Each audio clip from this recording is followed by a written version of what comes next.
saya Arya Pradana, NIM 67 2018 024. Nah, saya adalah mahasiswa di Fakultas Teknologi Informasi Universitas Kristen Satya Wacana.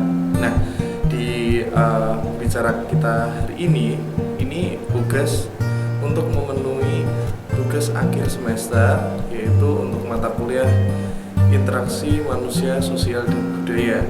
Nah, mengenai mata kuliah ini, saya akan membahas tentang manusia dan lingkungan. Nah, di sini ada dua konteks, yaitu manusia sendiri serta yang kedua adalah lingkungan. Nah, kita berbicara tentang manusia terlebih dahulu. Nah, manusia yaitu ya kita, kamu, ya kami, atau kita yang lain-lainnya. Itu kita adalah manusia yang pada dasarnya kita hidup untuk saling membantu antara manusia satu dengan manusia yang lainnya juga, yaitu yang disebut kita adalah makhluk sosial. Nah, tidak terlepas dengan konteksnya manusia saja, tetapi manusia memiliki suatu latar belakang, karakteristik, sifat yang sangat berbeda-beda. Khususnya kalau kita bicara tentang kebudayaan di Indonesia, pasti kebudayaan itu sangat banyak dan berbagai macam budaya yang kita punya sebagai bangsa Indonesia. Nah, lalu konteksnya manusia sendiri itu kita. Jadi kalau dibandingkan dengan lingkungan hidup, kita kan pasti setiap harinya selalu bersinggungan atau kita menempati suatu tempat, lingkungan, dan kita juga selalu beradaptasi dengan lingkungan baru maupun lingkungan yang memang kita seharusnya berada di tempat itu. Nah, terus kita sebagai manusia memiliki tugas apa? Nah, tugas manusia sendiri itu adalah merawat lingkungan yang ada. Jadi kita hidup diberi Tuhan akal dan budi untuk merawat lingkungan yang ada di sekitar kita. Nah, lingkungannya seperti apa? Nah, lingkungan itu juga banyak macamnya juga. Jadi tidak selamanya lingkungan itu selalu bersih atau selalu kotor, selalu jelek atau dipandang tidak baik.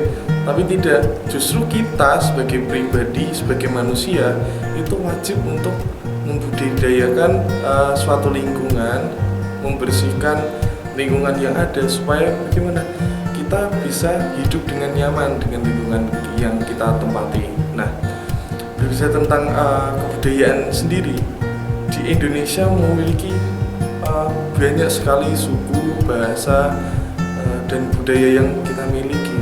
Nah, terus kita sebagai manusia bagaimana? Ya, kita tentunya harus menghormati satu dengan yang lainnya. Caranya bagaimana? Nah, saya adalah mahasiswa UKSW. Jadi di sini UKSW disebut juga adalah kampus mini Indonesia. Nah, atau Indonesia Mini. Nah, kenapa?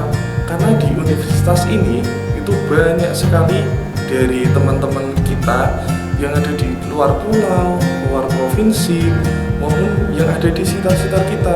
Nah, terus kita bagaimana? Ya, kita menghormati. Oh, kalau teman-teman datang, ayo datang ke sini. Kita belajar budaya. Oh, budaya kamu bagaimana? Budaya saya bagaimana? Nah, itu kita di compare. Itu yang namanya suatu kita bentuk menghargai teman-teman kita yang datang di kota Salatiga ini.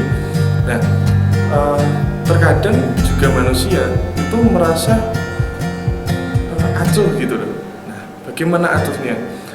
Saya nggak peduli dengan agamamu, saya nggak peduli dengan sukumu, kamu dari mana atau kamu dari mana, saya nggak peduli. Nah, itu juga berpengaruh tentang karakteristik manusianya itu sendiri. Kalau manusianya itu sendiri tidak merasa welcome ketika ada saudara-saudara kita yang ada di luar, ya dia merasa saya hidup ya udah buat saya saja, kenapa buat untuk orang lain. Nah, itu yang harus kita hindari, teman-teman. Nah, lalu yang baik bagaimana? Yaitu ketika kita saling bisa menghargai pendapat orang tanpa memikirkan agamamu apa, kamu budayanya berasal dari mana, itu kita merasa hidup itu di dunia, merasanya ya, merasa nyaman dan tentram karena kita saling menghargai satu sama yang lain. Lalu kalau lingkungan sendiri kita kurang menjaga atau tidak bisa menjaga lingkungan yang kita tempat tinggali, ya sudah, kita merasa hidup hampa gitu loh, kotor dan segala macam, kita pasti nggak nyaman. Terus bagaimana? Ya kita harus menghargai atau menjaga lingkungan yang ada. Contoh kecil aja, tidak membuang sampah sembarangan. Karena apa? Itu adalah suatu perkara kecil yang akan nantinya kalau disepelekan akan menimbulkan perkara yang besar yang lebih serius, dan kita nanti bakal kewalahan gitu. Nah, terus caranya bagaimana? Ya, ketika mulai dari diri kita sendiri. Kalau diri kita sendiri tidak menghargai lingkungan yang ada, kita tidak aware dengan lingkungan kita, bagaimana kita akan menyampaikan kepada teman-teman kita bahwasanya kamu harus menghargai lingkungan. Kalau kita belum menghargai lingkungan juga, kita belum menjaga lingkungan, ya sama saja. Lalu yang kedua, contoh penggunaan AC kendaraan bermotor, itu kan pasti menimbulkan nanti lapisan ozon akan menipis. Nah, nanti dampaknya kepada siapa? Kepada kita juga. Nah, lalu penebangan pohon secara liar tapi tidak melakukan reboisasi. Dan nanti kalau misalnya banjir bandang atau longsor, siapa yang mau disalahkan? Pasti kan manusianya sendiri kan. Nah, maka dari itu, yuk kita sama-sama bekerja sama untuk membangun sebuah lingkungan yang indah, yang baik untuk kita tempat tinggali, supaya kita bisa hidup dengan nyaman. Pastinya kita juga tidak hidup sendirian, hanya seorang manusia sendiri, tetapi kita hidup berdampingan dengan hewan-hewan yang ada maupun ciptaan-ciptaan Tuhan yang lainnya. Jadi konteks manusia dan lingkungan itu sangat penting dan sangat kita harus hargai keberadaannya. Dimana kita tinggal, disitulah kita pasti nyaman gitu. Nah, nanti saya akan memperlihatkan bagaimana video-video yang nanti saya sisipkan di video kali ini, itu tentang pencemaran lingkungan yang ada, lalu cara yang baik bagaimana. Nah, nanti semoga untuk bisa untuk teman-teman memikirkan lagi, oh kalau aku membuang sampah sembarangan, saya tidak menghargai lingkungan yang ada, nanti efeknya bagaimana. Nah, habis ini sebelum saya menutup video kali ini, saya akan memperlihatkan sebuah potongan video. Selamat menonton, terima kasih.